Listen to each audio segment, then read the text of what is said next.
पश्चिम बंगाल चुनाव में बीजेपी जबरदस्त जीत की ओर बढ़ रही है। इस बीच शिवसेना यूबीटी के राज्यसभा सांसद संजय राउत की प्रतिक्रिया सामने आई है। उन्होंने कहा कि पश्चिम बंगाल में बीजेपी की जीत हुई है। दिया बुझने से पहले तेज जलता है। अब उनका बीजेपी कार्यकाल समाप्त होने की ओर है। उन्होंने आरोप लगाया कि 30 से 35 मतदान केंद्रों पर मतगणना रोकी गई है। कई मतदान केंद्रों पर भाजपा के कार्यकर्ता लूटपाट कर रहे हैं। शिवसेना यूबीटी के राज्यसभा सांसद ने ये भी आरोप लगाया कि सीआरएफ की मदद बीजेपी कार्यकर्ताओं को मिल रही है। भारतीय जनता पार्टी पश्चिम बंगाल में सत्ता हासिल करती दिखाई दे रही है। पीएम नरेंद्र मोदी और अमित शाह का सपना आखिरकार पूरा हुआ है। इसलिए ऐसा लगता है कि मोदी शाह का राष्ट्रीय स्तर पर भी राजनीतिक दौर समाप्ति की ओर है। हम फिर से लड़ने के लिए खड़े होंगे। पश्चिम बंगाल रिजल्ट।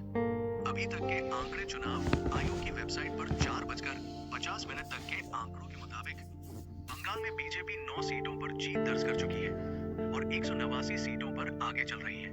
ममता बनर्जी की टीएमसी 1 सीट पर जीत दर्ज की है और 88 सीटों पर आगे चल रही है। कांग्रेस और हुमायूं कबीर की पार्टी 2-2 सीटों पर आगे चल रही है। ममता बनर्जी की सीट का हाल। Mamata Banerjee seat result.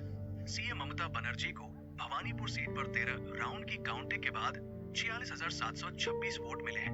वो बीजेपी के उम्मीदवार शुवेंदु अधिकारी से 5,349 वोटों से आगे है। शुवेंदु 41,377 वोटों के साथ दूसरे नंबर पर है। इस सीट पर कुल 20 राउंड की काउंटिंग होनी है। शुवेंदु अधिकारी की सीट का हाल। शुवेंदु अधिकारी इलेक्शन रिजल्ट। शुवेंदु अधिकारी 2 सीटों से लड़ रहे हैं। नंदीग्राम सीट पर 15 राउंड की काउंटिंग के बाद शुवेंदु अधिकारी को 1,02,106 वोट मिले हैं। वो टीएमसी के उम्मीदवार पवित्रकर से 538 वोटों से आगे चल रहे हैं। पवित्रकर को 1,05,68 वोट मिले हैं। इस सीट पर कुल 18 राउंड की काउंटिंग होनी है। ओथर वैभव परब।